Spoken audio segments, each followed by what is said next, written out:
Class 11 semester 2 chapter 1 রাজনৈতিক তত্ত্বের ধারণা বা কি কনসেপ্ট অফ পলিটিক্যাল থিওরি অধ্যায় থেকে আমরা আগের দিন আইনের শ্রেণীবিভাগ যে প্রশ্নটি ছিল সেটা আমরা আলোচনা করেছিলাম।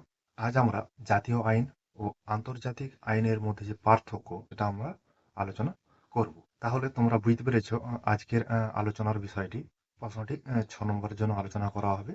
এই কোশ্চেনে 7টি পয়েন্ট দেওয়া আছে। তোমরা যদি জাতীয় আইন বা রাষ্ট্রীয় আইন ও আন্তর্জাতিক আইন যে আগে শ্রেণীবিভাজনটা যে পড়িয়েছিলাম সেটা যদি বুঝতে পারো, তাহলে আজকের যে কোশ্চেনটা জাতীয় আইন ও আন্তর্জাতিক আইনের যে পার্থক্য সেটা তোমরা সহজেই বুঝতে পারবে। চলো তাহলে মূল আলোচনায় আসা যাক। তাহলে আজকের প্রশ্নটা হচ্ছে জাতীয় আইন ও আন্তর্জাতিক আইনের মধ্যে পার্থক্য লেখো। জাতীয় আইন বলতে তোমার হচ্ছে যেটাকে রাষ্ট্রীয় আইন বলে, বা একটা রাষ্ট্রের মধ্যে যে আইনটা সেটাকে জাতীয় আইন বা রাষ্ট্রীয় আইন বলবে, এবং আন্তর্জাতিক আইনের মধ্যে পার্থক্য লিখো। এটা 6 নম্বরের জন্য আলোচনা, 7টি পয়েন্ট রয়েছে। ঠিক আছে, তাহলে চলো। আন্তর্জাতিক আইন ও জাতীয় আইনের মধ্যে মৌলিক ও প্রকৃতিগত কতগুলি পার্থক্য রয়েছে। জাতীয় আইনের সঙ্গে আন্তর্জাতিক আইনের কোনো দ্বন্দ্ব বা বিরোধ দেখা দিলে আন্তর্জাতিক আইন কার্যকারী হয় না। বিরোধজনিত পরিস্থিতিতে একদিকে যেমন আন্তর্জাতিক আইনের মর্যাদা হ্রাস পায়, অন্যদিকে তেমনি জাতীয় আইনের অপ্রতিহত প্রাধান্য প্রতিষ্ঠিত হয়। এইখানে তোমার জাতীয় আইন এবং আন্তর্জাতিক আইনের মধ্যে ক্ষমতা কার বেশি সেইটা একটু দেওয়া আছে। জাতীয় আইনের সঙ্গে আন্তর্জাতিক আইনের যদি বিরোধ বাঁধে সে কিন্তু জাতীয় আইন জিতে যাবে, আন্তর্জাতিক আইন হেরে যাবে। কারণ আন্তর্জাতিক আইনের পিছনে কোনো রকম কোনো সার্বভৌম শক্তির আদেশ বা নির্দেশ থাকে না, কিন্তু জাতীয় আইনের পিছনে সার্বভৌম কর্তৃপক্ষের আদেশ বা নির্দেশ থাকে। জাতীয় আইন বা রাষ্ট্রীয় আইন যেটা, সেটা হচ্ছে তোমার সার্বভৌম কর্তৃপক্ষের দ্বারা প্রণীত হয়ে থাকে। আচ্ছা, পার্থক্য দেখা যাক এবার পার্থক্যগুলো কী কী আছে। আন্তর্জাতিক ও জাতীয় আইনের মধ্যে কতগুলি পার্থক্য লক্ষ্য করা যায় সেগুলি হলো, একে আছে ধারণাগত ক্ষেত্রে পার্থক্য। জাতীয় আইন হলো সংশ্লিষ্ট রাষ্ট্র কর্তৃক সৃষ্ট ও স্বীকৃত। জাতীয় আইন হলো রাষ্ট্রীয় আইন। এই আইন রাষ্ট্রীয় ভূখণ্ডের মধ্যেই প্রযোজ্য। অপরদিকে আন্তর্জাতিক আইন আন্তর্জাতিক ক্ষেত্রে প্রযোজ্য। আন্তর্জাতিক আইন হলো আন্তর্জাতিক প্রথা, রীতিনীতি ও নিয়ম কানুনের সমষ্টি, যেগুলি সভ্য রাষ্ট্রগুলি মেনে চলে। তাহলে জাতীয় আইন একটি রাষ্ট্রের আইন, এখানে এই আইন ব্যক্তি ও প্রতিষ্ঠান মেনে চলে। অন্যদিকে জাতীয় আইন রাষ্ট্রগুলি নিজেদের প্রয়োজনে তৈরি করে। নিজেরা মানে বলতে রাষ্ট্রগুলি নিজেরাই মেনে চলে, রাষ্ট্রগুলো নিজেরাই আইনগুলো তৈরি করে। এই যে বিভিন্ন রকম যে আন্তর্জাতিক প্রথা, রীতিনীতি, নিয়মকানুন যেগুলো আছে, রাষ্ট্রগুলি পরস্পরের সঙ্গে সম্পর্ক তৈরি করার ক্ষেত্রে যে আইনগুলো আছে সেগুলো তৈরি করে এবং নিজেরাই সেগুলোকে মেনে চলে, সেগুলোকে বলা হতে পারে আন্তর্জাতিক আইন।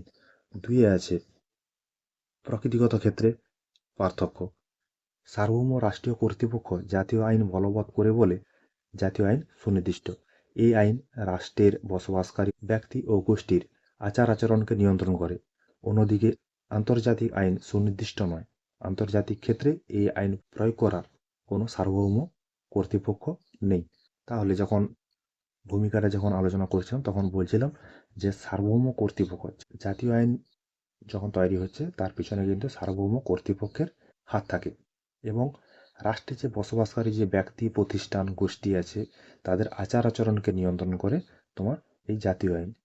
কিন্তু অন্যদিকে যে আন্তর্জাতিক আইন, এই আইনটা সুস্পষ্ট নয়, সুনির্দিষ্ট নয়।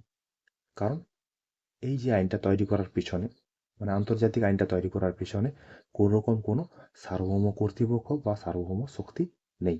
এই জন্য আন্তর্জাতিক আইনটা অতটা গুরুত্বপূর্ণ আইন নয়। তিনি আছে উৎসগত ক্ষেত্রে পার্থক্য।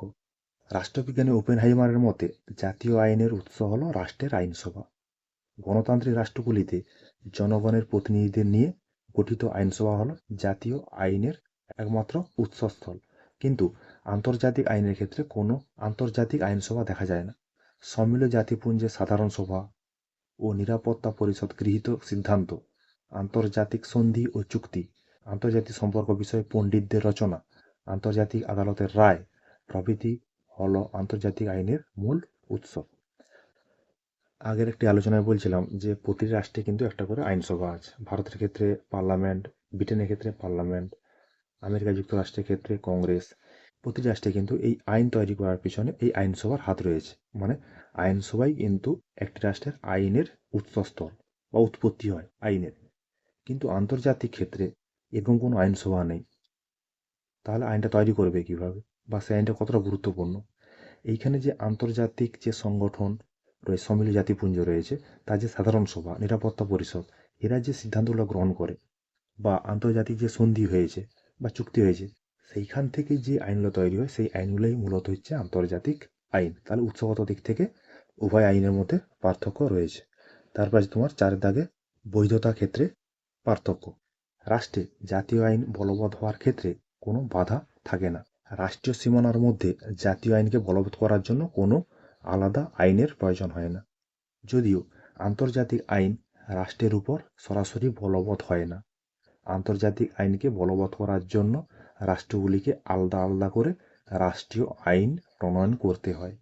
তাহলে রাষ্ট্রীয় আইন বলতে রাষ্ট্রের মধ্যে যে আইনটা, রাষ্ট্রীয় যে ভৌগোলিক সীমানা আছে, সেই বা একটা দেশের যে ভৌগোলিক সীমানা আছে, সেই সীমানার মধ্যে একটা রাষ্ট্রের নিজস্ব তার আইন আছে। তার নিজস্ব যেহেতু আইন আছে, তাহলে সেই রাষ্ট্রের জন্য সেই আইন প্রযুক্ত। তার জন্য অন্য কোনো সময় তাদের জন্য বা রাষ্ট্রের জন্য, ব্যক্তির জন্য কোনো আইন প্রণয়ন করার প্রয়োজন হয় না। কিন্তু এই আন্তর্জাতিক আইনটা এমন একটা জিনিস, যে আন্তর্জাতিক আইন কিন্তু বিভিন্ন রাষ্ট্রগুলির পারস্পরিক সম্পর্কের ক্ষেত্রে মেনে চলে। তার জন্য সেই আইনটা তৈরি করা হয়েছে।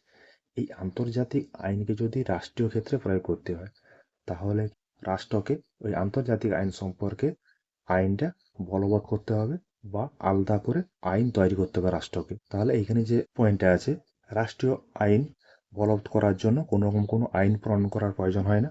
কিন্তু আন্তর্জাতিক আইন রাষ্ট্রের উপর প্রয়োগ করার জন্য রাষ্ট্রগুলিকে আইন তৈরি করতে হয় বা প্রণয়ন করতে হয়। 5 জায়গায় আছে সার্বভৌম কর্তৃপক্ষের অবস্থানগত ক্ষেত্রে পার্থক্য। জাতীয় আইন জাতীয় রাষ্ট্রের সার্বভৌম কর্তৃপক্ষের আদেশ হিসাবে গণ্য হয়। জাতীয় আইনের যথাযথ প্রয়োগের জন্য সার্বভৌম কর্তৃপক্ষ প্রয়োজনীয় ব্যবস্থা নিয়ে থাকে। অন্যদিকে আন্তর্জাতিক আইনের ক্ষেত্রে কোনো সার্বভৌম কর্তৃপক্ষের অস্তিত্ব খুঁজে পাওয়া যায় না।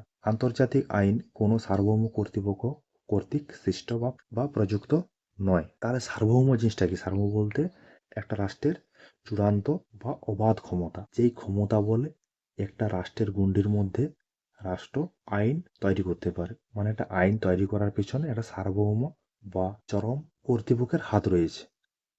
কিন্তু অন্যদিকে আন্তর্জাতিক আইনের তৈরির পেছনে এরকম কোনো শক্তি বা ক্ষমতার কোনো অস্তিত্বই থাকে না, বা আন্তর্জাতিক আইনের পিছনে কোনো সার্বভৌম শক্তি কাজ করেন, বা সার্বভৌম কর্তৃপক্ষ কর্তৃক সৃষ্ট বা প্রযুক্ত হয় না।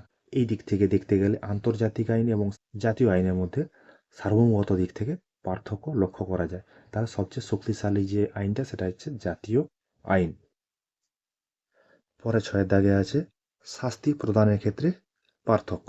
জাতীয় আইন ভঙ্গকারীকে শাস্তি দেওয়ার ক্ষমতা রাষ্ট্রের হাতে রয়েছে।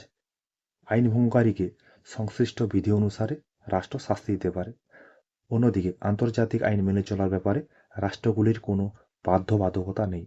আন্তর্জাতিক আইন ভঙ্গকারীকে শাস্তি দেওয়ার জন্য কোনো সার্বভৌম কর্তৃপক্ষ নেই। তাহলে শাস্তি প্রদান করতে পারে কি? রাষ্ট্রের অভ্যন্তরে কোনো ব্যক্তি বা প্রতিষ্ঠান যদি আইন লঙ্ঘিত করে, আইন ভঙ্গ করে, তাহলে কিন্তু রাষ্ট্র সেই ব্যক্তি বা প্রতিষ্ঠানকে শাস্তি প্রদান করতে পারে।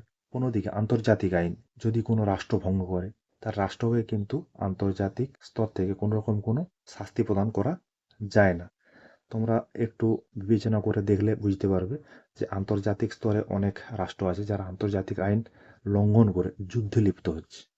তাদের বিরুদ্ধে কিন্তু কোনো রাষ্ট্র কিছু কথা বললেও কিন্তু আন্তর্জাতিক এমন কোনো আইন নেই তাদের বিরুদ্ধে ব্যবস্থা গ্রহণ করতে পারে। এটা হলো তোমার হচ্ছে 6 নম্বর পয়েন্ট, জাতীয় আইন এবং আন্তর্জাতিক আইনের পার্থক্যের। 7 দাগে আছে আইনের ব্যাখ্যাকর্তার ক্ষমতাগত ক্ষেত্রে পার্থক্য। রাষ্ট্রীয় আইনকে ব্যাখ্যা করার জন্য আদালত থাকে। কোনো আইনকে কেন্দ্র করে বিরোধ বা বিতর্ক দেখা দিলে আদালতের রায় চূড়ান্ত বলে বিবেচিত হয়। কিন্তু আন্তর্জাতিক আইনকে ব্যাখ্যা করার জন্য যথাযথ কর্তৃত্ব সম্পন্ন একটি সাধারণ ট্রাইব্যুনালের উপস্থিতি লক্ষ্য করা যায় না। তাছাড়া বিভিন্ন রাষ্ট্রের মধ্যে কোনো বিষয়কে কেন্দ্র করে বিরোধ বাঁধলে তার নিষ্পত্তি করার জন্য কোনো আন্তর্জাতিক ট্রাইব্যুনালও নেই। তাহলে একটা রাষ্ট্রের অভ্যন্তরে একটা আইন যে ব্যাখ্যা করবে, ব্যাখ্যা করার মতো একটা উচ্চ কর্তৃপক্ষের প্রয়োজন।